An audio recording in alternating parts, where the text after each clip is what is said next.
Good afternoon, Penn Staters, and welcome into today's virtual speaker session.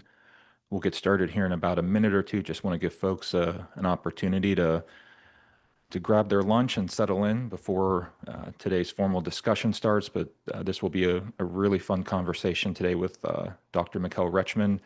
Give folks here just another minute or so.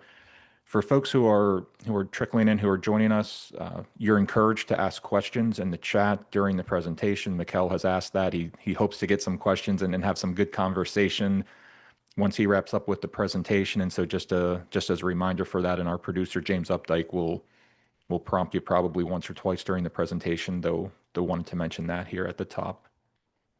Thanks for joining us. We'll get started here in about 30 seconds.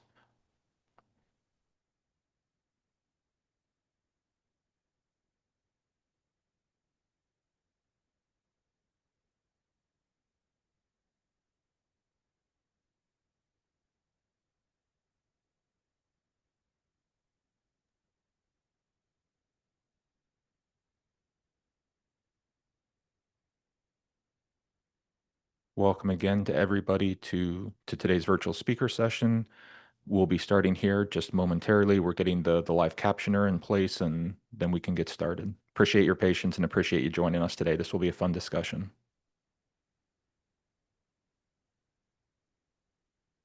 Yes, Richard, we'll have the recording available afterwards. And so we are recording this and we'll have it available and archived on our website, and we'll share it in our email communications. We have a weekly events email that goes out, and we typically will promote our archived presentation. So yes, this will definitely be shared afterward, and that's probably a good segue to get started here to share some housekeeping items. But before we start, so good afternoon, Penn Staters. Thank you for joining us, and welcome to today's virtual speaker session.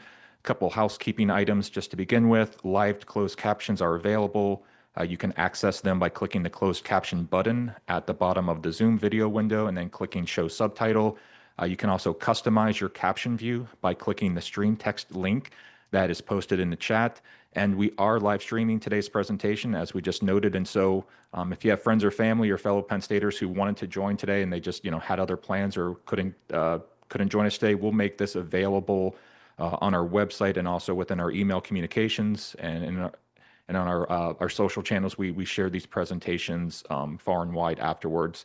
So for folks who are joining us, this series connects you with Penn State's academic superstars, professors, and researchers who ensure that the university remains at the forefront of higher education, and today's guest is certainly no exception.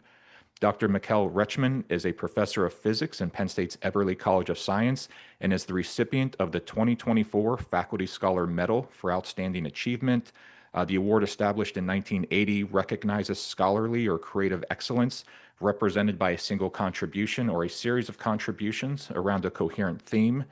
And that leads us into today's topic, which Mikael will discuss in more detail. But just to give you a heads up, usually magnets don't affect light. If you bring a laser beam close to a strong magnet, nothing happens typically. But at Penn State, researchers have nanofabricated photonic crystals that make light feel the effects of artificial magnetic fields. And this could provide a way to increase the strength of interaction between light and matter, eventually leading to smaller lasers and other improved photonic technologies. And our guest, Dr. Mikael Rechtsman, will go into much more detail and explain this in a way that you can understand. And Dr. Rechtsman, appreciate you so much for joining us today, and we'll let you take it away. Thank you. Well, thank you very much, John. I'll share my slides now. There we go. I hope everyone can see that. So thank you very much for giving me the opportunity to give this seminar today. Thanks everyone for coming. I'm going to talk about my research over the last that we've been doing over the last few years at Penn State. I've been here for 10 years, since 2015, and it's been a really great ride, and the university has really helped to facilitate so many of our different research directions in many different ways. So it's been a really fun 10 years here at Penn State. Okay, so why don't I get going? I just wanted to introduce my my group members. This was a picture that was taken about a year ago or so, a year or two ago. So there's some group members that have moved on, and we have some new ones.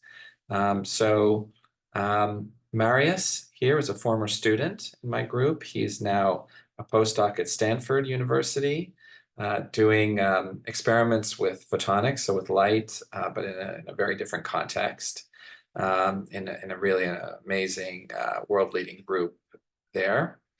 Maria Barsakova is graduating soon. She's a PhD student.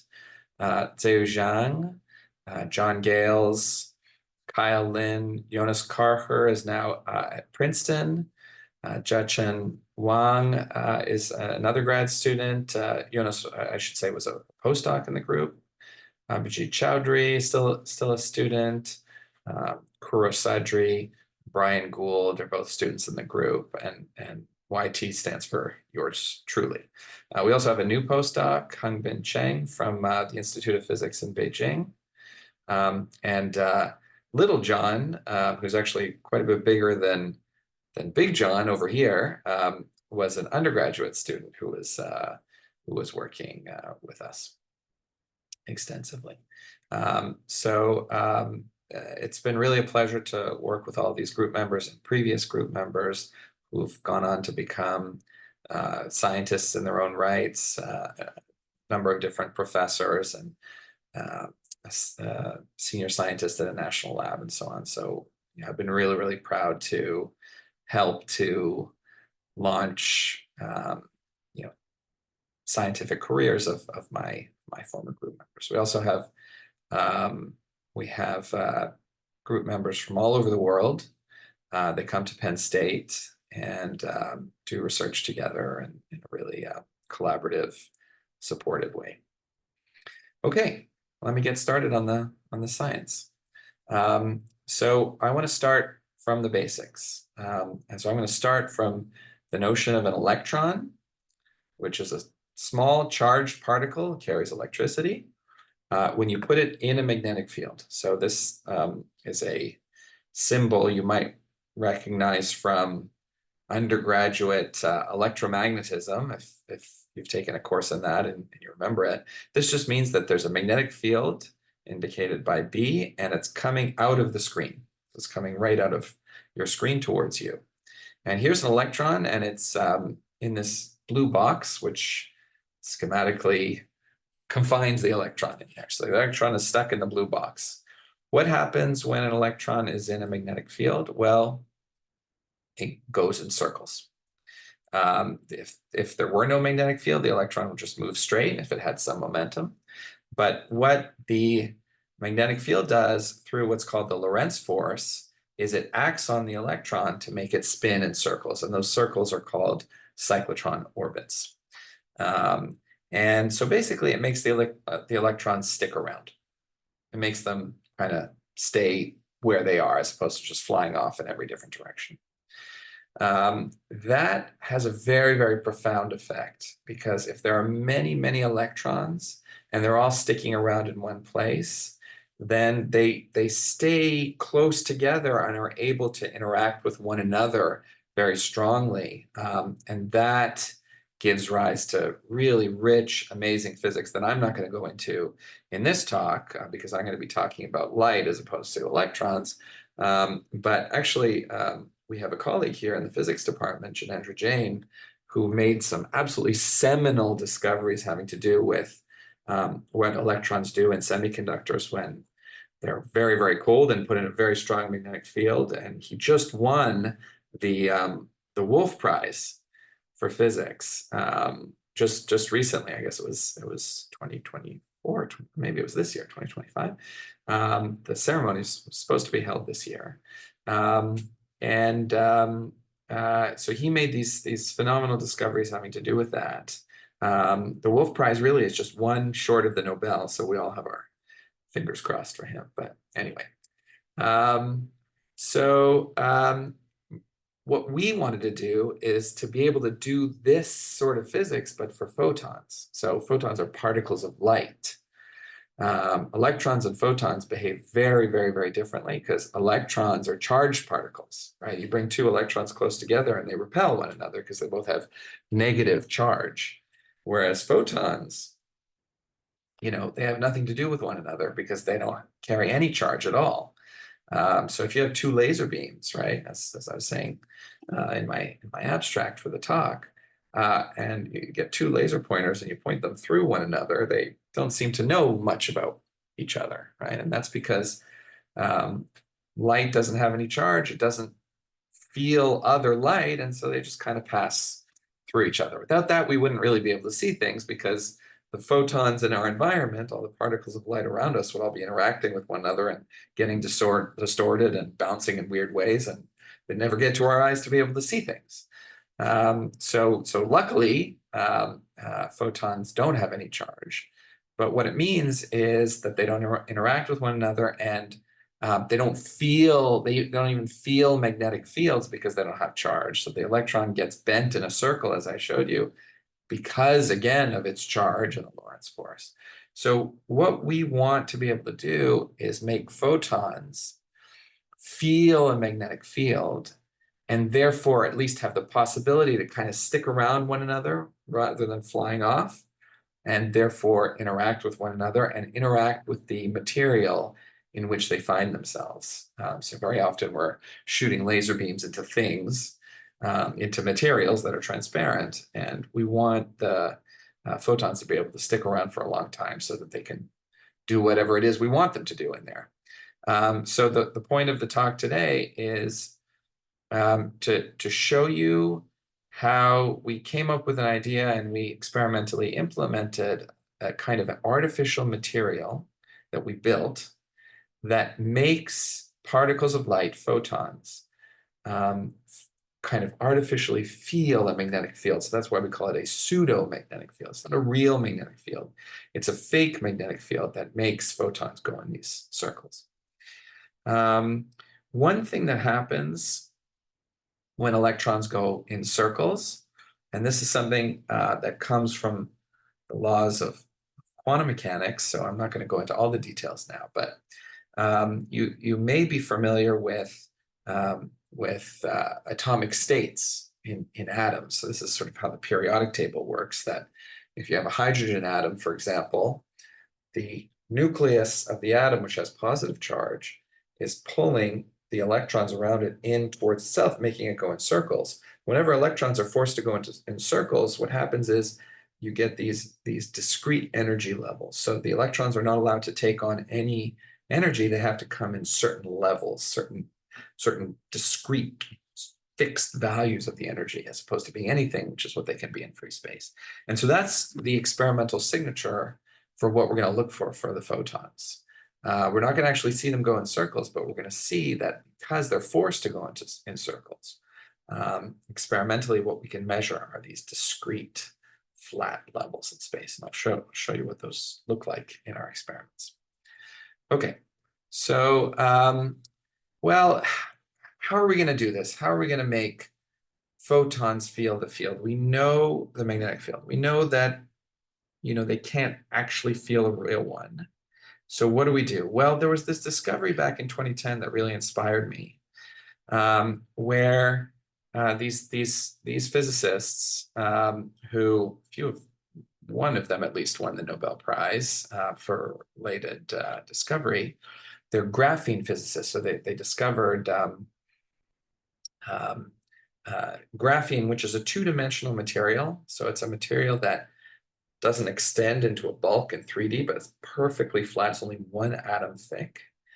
And they put forward a theoretical proposal showing that if you take graphene, which is again, a two-dimensional lattice made up of carbon atoms, they're arranged in a honeycomb lattice, the carbon atoms. If you take that piece of graphene and you strain it in this way, so you kind of like pulling it out on the sides here and pushing it in on these other sides, or, straining it in this configuration here.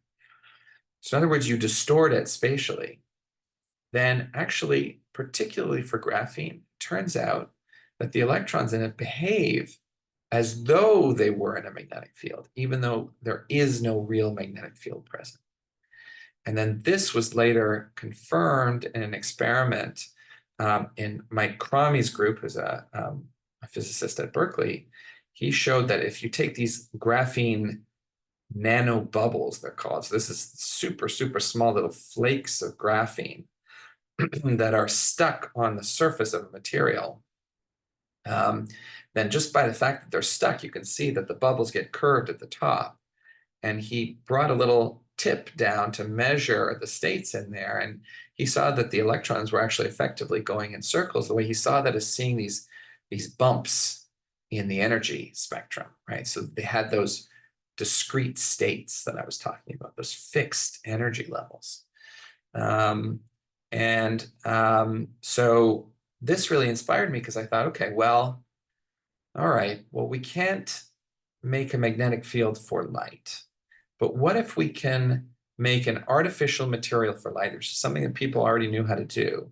And then we take that artificial material and we strain it. So we sort of make a kind of graphene, but for photons as opposed to electrons. And then we distort it in such a way that maybe the photons in there would feel a magnetic field. We did a lot of mathematical modeling to check whether that would work or not. So this is a schematic diagram of the structure that we came up with. So let me describe what this is. So this is a structure that we can actually nanofabricate here in the Penn State fab, where we use what's called electron beam lithography. So basically little beams of electrons to kind of print out a structure. It's composed of these triangles in this kind of honeycomb-like lattice. The red area here just corresponds to a unit cell. So this is like the repeating unit of the structure. The gray region is meant to represent silicon, which you can think of as being sort of like glass. And then the white region is just air. So you etch away these air regions and you're left with the silicon. So you're left with this structure. The lattice constant, I see that I don't have a scale bar here, but the lattice constant of the structure, meaning how long this side here is 1 micron. So 1 micron is about 1% of the width of a human hair. So really, really small, but actually a lot bigger than a carbon atom. So it's still about, something like 10,000 times the size of a carbon atom. So this is a scale which is much, much, much bigger than the scale on which electrons are propagating in graphene. This is the lattice constant of graphene, but it's the perfect size for light because it's about the wavelength of the light that's propagating through it. So light is going to be moving around in this type of artificial material here. This is just a calculation showing that you have this crossing, which is something that you have in graphene as well, called the Dirac cone, which confirms that this thing is pretty much going to behave for light in the same way that electrons behave in graphene for electrons. So just to summarize what I'm trying to do here is I'm trying to fabricate a structure on the nanoscale in which when you put light in it, the light behaves in the same way as if you had a flake of graphene, electrons would behave in it. Okay, so this is like artificial graphene for light instead of for electrons. And the idea, again, is to take this thing, strain it, and hope that we see these degenerate states, these fixed states of energy when we actually do the experiment. Those states have a name. They're called Landau levels, and they were originally discovered by a Soviet physicist, very well-known physicist, Lev Landau. Made many contributions to physics. So there's another way of looking at one of these things. So this is just a schematic diagram that one of my students made for a grant proposal. So we had this idea, and we wanted to put together a grant proposal to be able to get some money to be able to do this, because the whole nanofabrication thing is not cheap. I can tell you, between the electron beam lithography, the etching, and then, of course, the student and postdoc time to actually do it. A lot of computer modeling involved as well. So we decided to apply for a proposal, and we discussed this actually with another physicist here, an astrophysicist, Randy McIntyre, and his group members, because they're experts in this electron beam lithography technique for fabricating this type of structure. They actually do it for X-ray astronomy. So they fabricate these huge, beautiful structures to be able to send up into space and be able to see X-ray images of space. But it turns out it was the same technique, even though it's a totally different application. They were real experts in this. So we joined forces and applied for a grant from the Kauffman Foundation, which is a Pennsylvania foundation, as well as separately on a related topic with the National Science Foundation, which I did with a physicist at Columbia University, Michael Weinstein. So we got some money to be able to do this. We had these were our preliminary results at the time, where we had done just a few triangles just to see what would work, whether we knew what we were doing, and it looked like it was working. And so we got the money, and we went forward, and we fabricated these structures here. And so you can see this is the perfectly periodic version.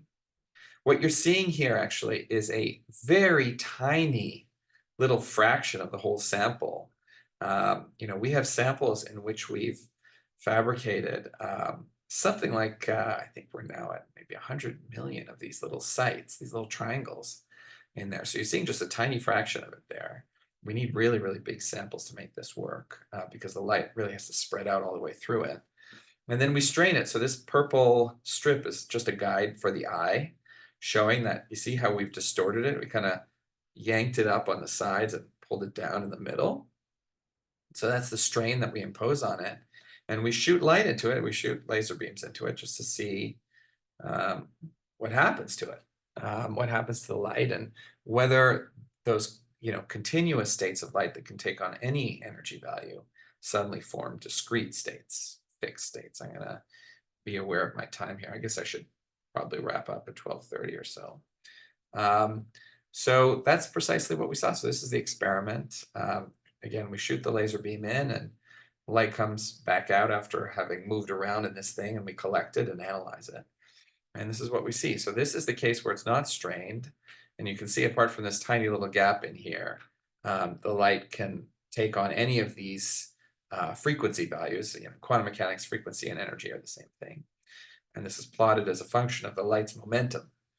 It's called a band structure for light, a photonic band structure. And we see that, the light in here can take on pretty much any frequency, whereas as soon as we strain it, what we see is that actually, we get these discrete values just as predicted, right? So light is behaving here as though it were in a magnetic field, and so we're getting these discrete Landau levels, as I was describing before. But there is one hitch here, which is that you can see that they're curved, and typically Landau levels are not curved; they're kind of concave up. And so I got really excited, and I showed this to a colleague of mine who is an expert in Landau level physics and quantum Hall physics, it's called. And she looked at those, and she's like, no, they're not Landau levels. They're not flat. Landau levels should be perfectly flat. And I said, well, they are Landau levels actually, but this is for photons, it's not for electrons, so the devil's in the details, and they really are Landau levels, and you have to believe me. She said, no, I don't believe you, have to be flat. I said, okay, we're going to have to go back to the drawing board and get flat Landau levels to be able to actually convince people that they're true Landau levels. I assure you that these actually are Landau levels, but you have to convince the community, I guess.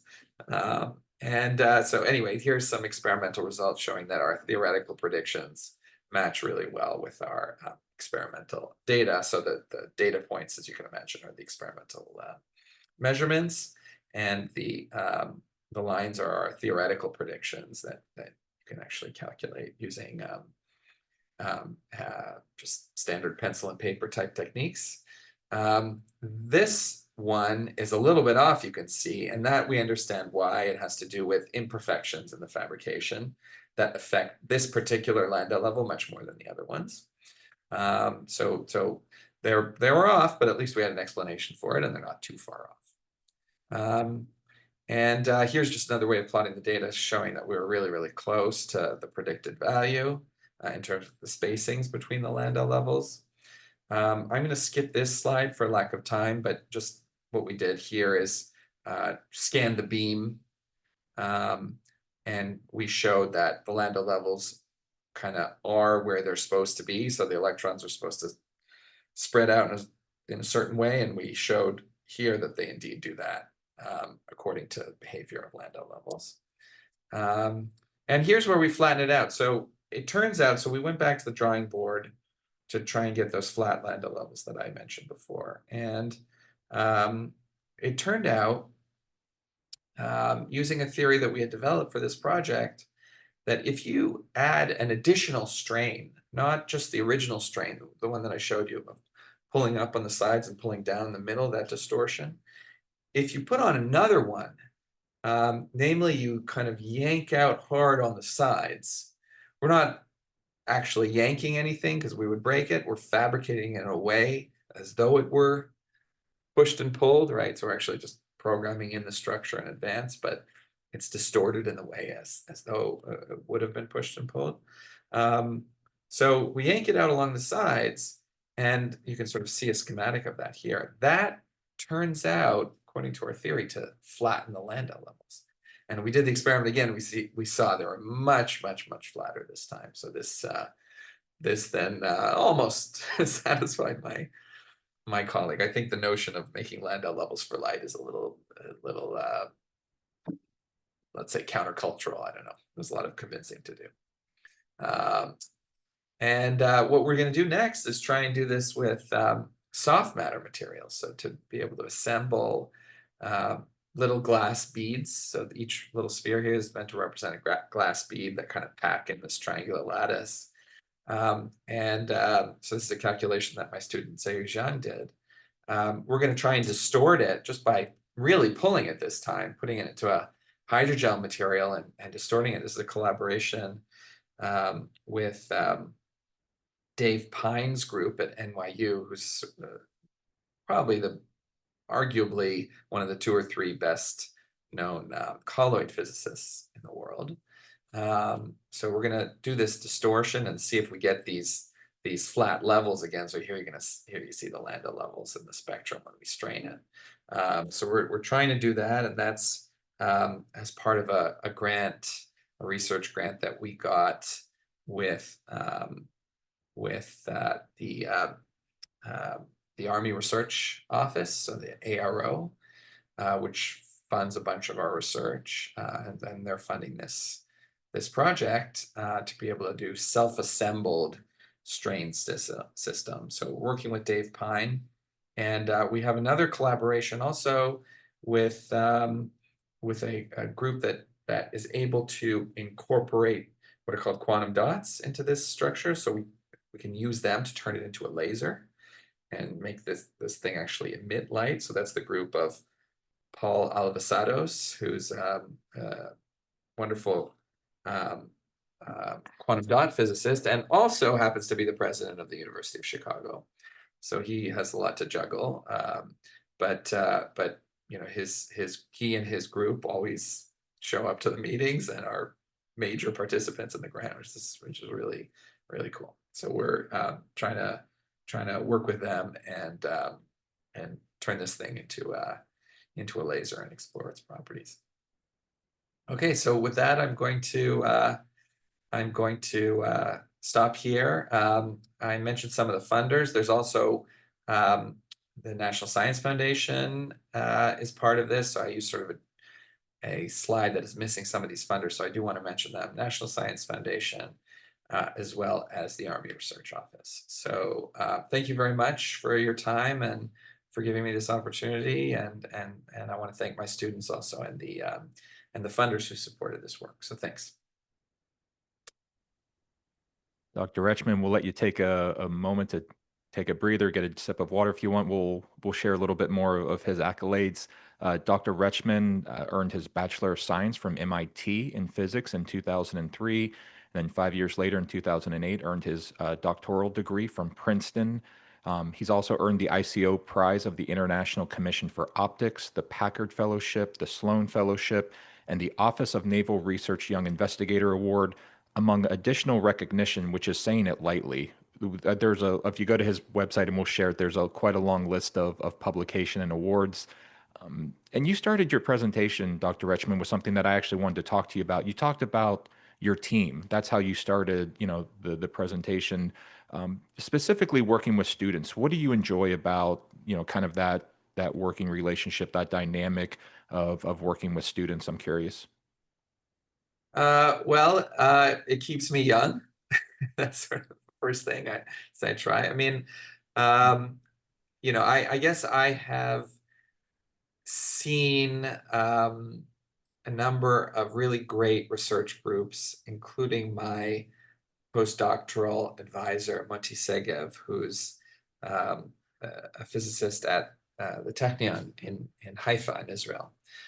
He has led a group over the years that has had many, many, many students, and they've gone on to wonderful scientific careers, many of them. And he's such a father figure to many of them.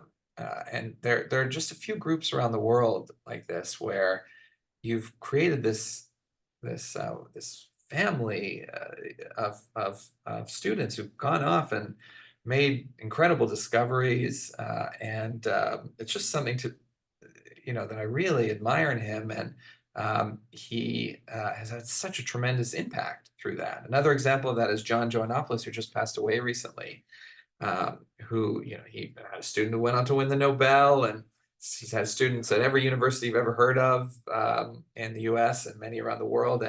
And so to me, to have that kind of impact through my students would be just tremendously rewarding. And just on the day-to-day basis, I just find it really fun. I mean, they're ambitious, they're dynamic.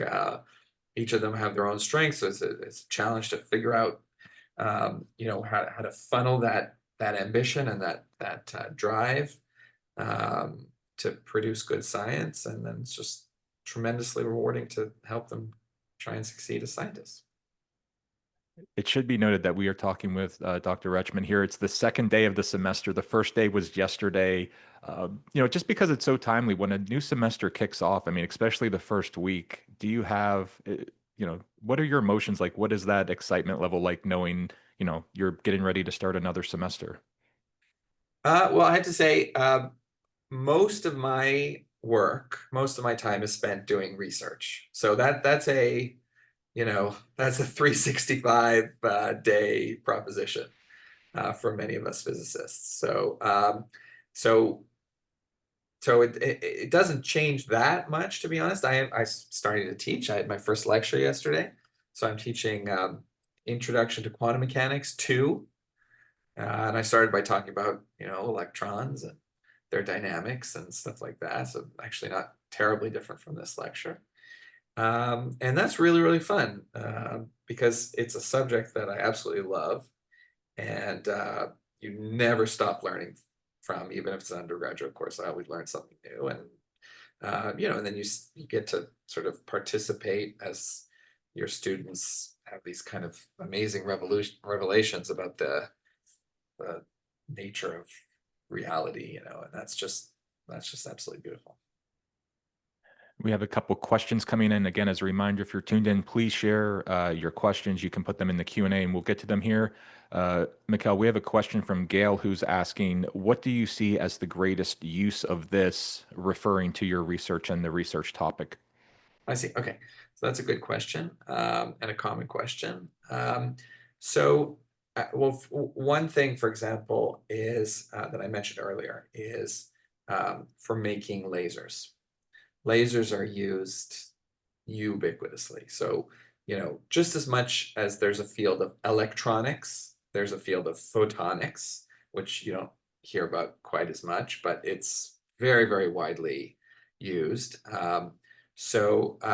There's always a challenge of making lasers that are very, very have a clean mode. They're not all, the beam is not all dirty, while at the same time having very high power. And those very often fight against each other. So in many laser designs, if you want it to be very high power, then the beam gets all messed up. And this could potentially be a way of getting a very nice clean beam, which is just a single color, which is another challenge,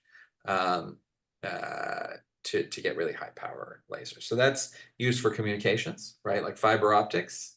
The internet is not sent over copper cables over the ocean. It's sent over fiber optical cables, which means little long strands of glass in which you shoot light into it, and look kind of little flashing lights are what sends internet signals. And so the light has to come from somewhere. That's from lasers. Potentially solar energy. Solar panels are made out of silicon. It's the same material as what's used in this project. So efficient solar energy. More esoteric is these structures can be used to make quantum states of light. So for photonic quantum computing, it's very controversial right now whether you'll be able to make photons into quantum computers, but people are certainly trying, and there are, companies that are worth hundreds of millions to billions of dollars that are doing that. So it could be an alternative way of doing that, among other things. Yeah, very much broad applications impacting things that, the internet folks, the things that folks use every day. Thanks, Gail, for the question. Gail actually had a follow-up question separately. Exactly how do you achieve the different Landau levels? Well, so it turns out that if you just had, the original case, electrons in a magnetic field, then they automatically get a whole bunch of different Landau levels, in the same way that in an atom you have many different energy levels for an electron. So if you remember back to chemistry course, how there's like they have these names for them. There's 1s and 2s and 2p and 3s and 3p and 3d and so on. So those are different energy levels. They're not Landau levels, but in the same way, you get many different Landau levels when you put an electron in a magnetic field, and the same thing happens for photons. So then they just kind of come out naturally. We have a question here from Salvatore. Salvatore says, I'm interested in the rationale behind the geometry of the periodic photonic crystal slab. Why use a triangular structure? Also, would the lattice constant need to be adjusted to extend this behavior to different frequencies of light? Okay, both excellent questions. So why the triangles? Basically, the goal is to be able to come up with a structure in which photons behave as similarly as possible to electrons in graphene. And we know how electrons in graphene work and what their band structures, I showed a band structure diagram, what those are supposed to look like. There's got to be this crossing, and there's got to be these other bands that kind of get out of the way of the crossing. So those are the two ingredients. The crossing turns out to be really easy. Getting the other bands to get out of the way is not so easy. And so it turns out that if you just use circles instead of triangles, the other bands don't get out of the way. You still have the crossing, but the other bands don't get out of the way. So it would really complicate the story, and we wouldn't really know what was going on if we had circles. We might, but we wanted to make it as pure and clean as possible. And so that's where the triangles come in, and they really do that. And then the second question was, one more time. Yeah, let me make sure I get this right. Would the lattice constant need to be adjusted to extend the behavior to different frequencies of light? Yes, the lattice constant sets the wavelength. So our lattice constant here is something like half a micron. In other words, 500 nanometers. And that perfectly sets the wavelength to where our laser happened to be. So so that's how we chose it. So we've got a laser that can scan from 1450 nanometers in wavelength up to 1650 nanometers in wavelength. It's a beautiful, expensive, wonderful laser bought through actually the startup funds that I got when I first came as an assistant professor at Penn State. And we knew that that's where we needed to be. And so that's how we chose the lattice constant. So if we wanted to have a shorter wavelength and do this all in the visible range, so this is all done in the infrared range, but if we want to do it for visible light, we can actually see the laser beam, see it hit something at least, then we'd have to make it smaller. Just to reset here, we are talking with Dr. Mikael Rechtsman, virtual speaker session. Mikael, your last response is a really good segue because I wanted to ask you about the support that you've received at Penn State. When you opened up the discussion, you referenced or you alluded to kind of the resources or just the research community here at Penn State. Wondering, maybe if you can give a couple examples of your time at the university where you're doing world-class research, you're here at Penn State. I'm wondering just how being in this environment maybe has helped you along a little bit or how you've benefited from being part of the Penn State academic community. Sure. So as I said, I came in 2015, and what usually happens when a new experimental physicist joins the physics department is the university wants to support you, and so you get some space for your lab, and you get a bunch of money to be able to start the lab.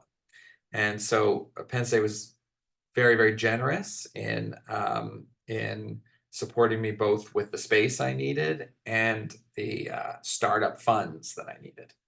And so I got to start on my first experiments by buying the equipment like that laser that I mentioned that I needed.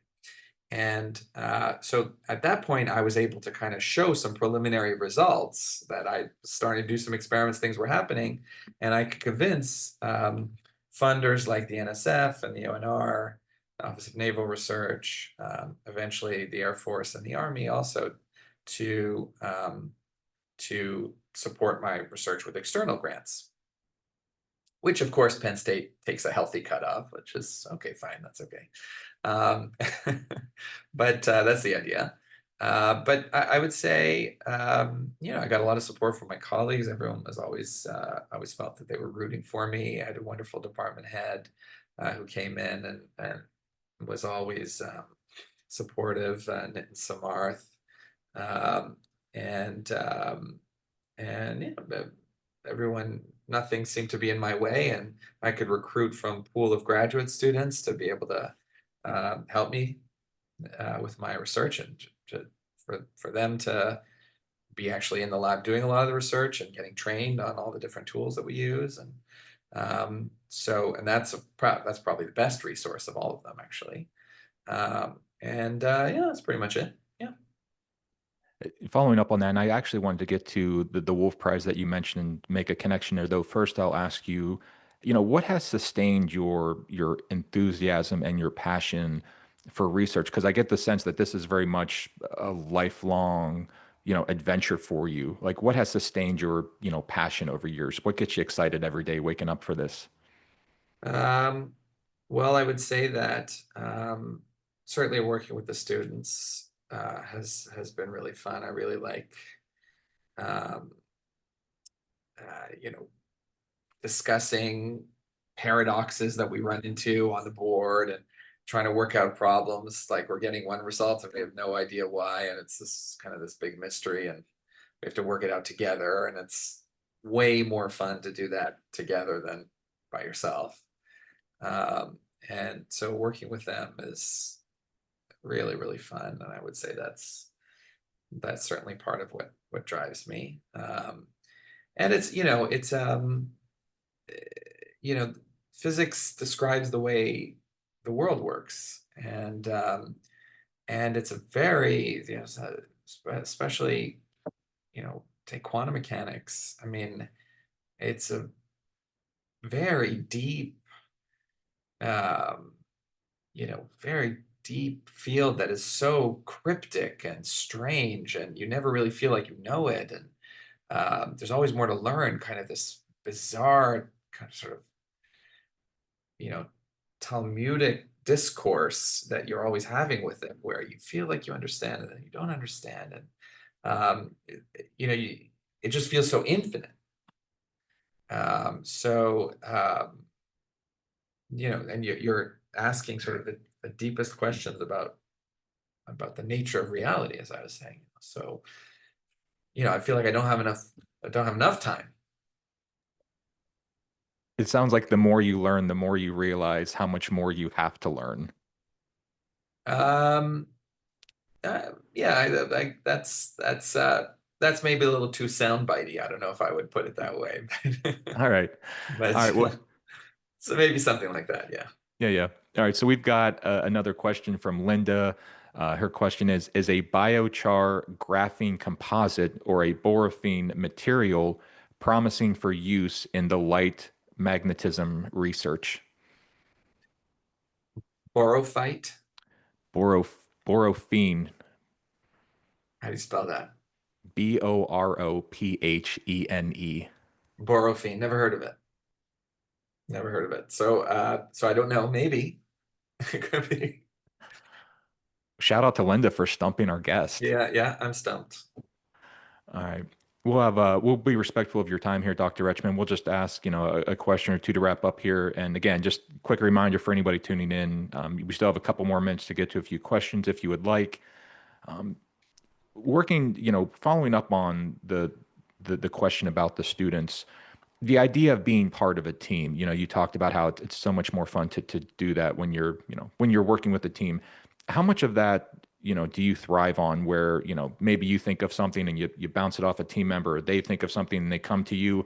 How much does that kind of maybe drive your research? Oh, a lot, I would say. A lot. I would say that many of our papers come out of discussions, usually at the board, usually running into some problem. You very often you set off with some goal, and either that goal turns out to be completely trivial and obvious why it'll work, but it's not that interesting, or completely impossible.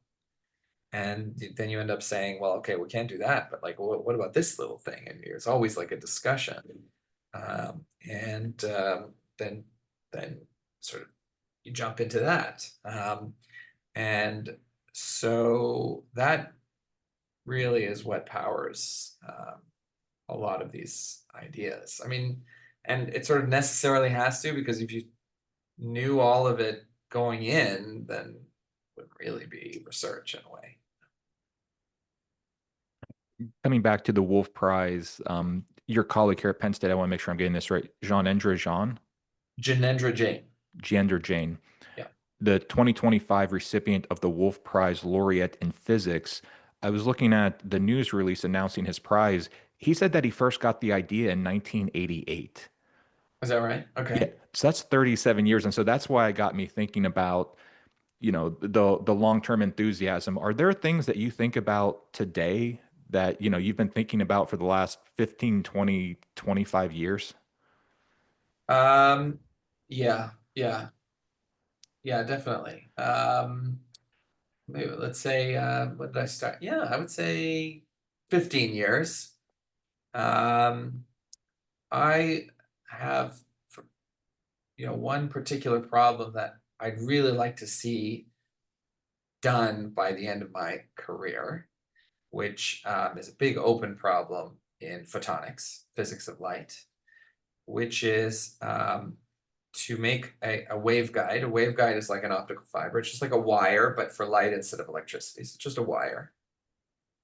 And, in a wire for electrons or for light, a waveguide for light, the current can always go both ways, right? You can either have it go forward or go backward. And one of my big goals, and it's easy to state but hard to do, is make a waveguide, in other words, a wire for light, in which light can only go one way and it can't go back. And that, without going into all the details, that can have a million uses. That could be transformation. You don't want it coming back sometimes, basically, because it's what, when you put it in, you want it to go away. You don't want it to come back for a lot of different reasons. And that if I could do that with my career, I think I could eventually retire happy, but it might take a while. That's okay. You've got time. Yeah. Hey, we'll just wrap up here then. Dr. Rechtsman, again, thanks for your time. Appreciate, your expertise and taking some time for our alumni. If somebody's tuning in or they're watching this afterwards and they're interested to learn more about you and your research, what's the best way for them to stay connected? Well, I would say there's, you know, long, uh, we have a lot of publications out there, but of course, many of them are technical. I do have some um, more general audience uh, papers that I've written, and in particular on this subject. So I have a paper in the SciAm journal, which is like the mathematics journal, uh, which is sort of uh, more like a press release in a way. Um, so that might be useful. How else? You can ask ChatGPT about my research, I guess, to explain it. Um, and yeah, that's it. And I'm around. I'm here. All right. Well, appreciate everybody tuning in. And certainly we want to thank again Dr. Mikael Rechtsman, distinguished professor here at Penn State, for sharing more information on his research topic today, being a good sport and answering my questions. I did a lot of research and I hope I was able to hold my weight a little bit with some of the questions. You Uh, you were definitely. I'll correct you on one thing, which is not distinguished. Not at least not yet. all right. Soon to be, hopefully. Well, that's just my own adjective to describe your Oh, career. okay, okay. Yeah. I'm just speaking for myself, so hopefully that one Oh, will I let me see, I see. slide. Okay, I know. Okay. Yeah, but no, in all seriousness, appreciate Dr. Rechtsman, appreciate everybody tuning in. For more information on the Alumni Association, your best bet is to go to our website, alumni.psu.edu. Again, thanks everybody for tuning in. Thank you, Dr. Rechtsman, and we are.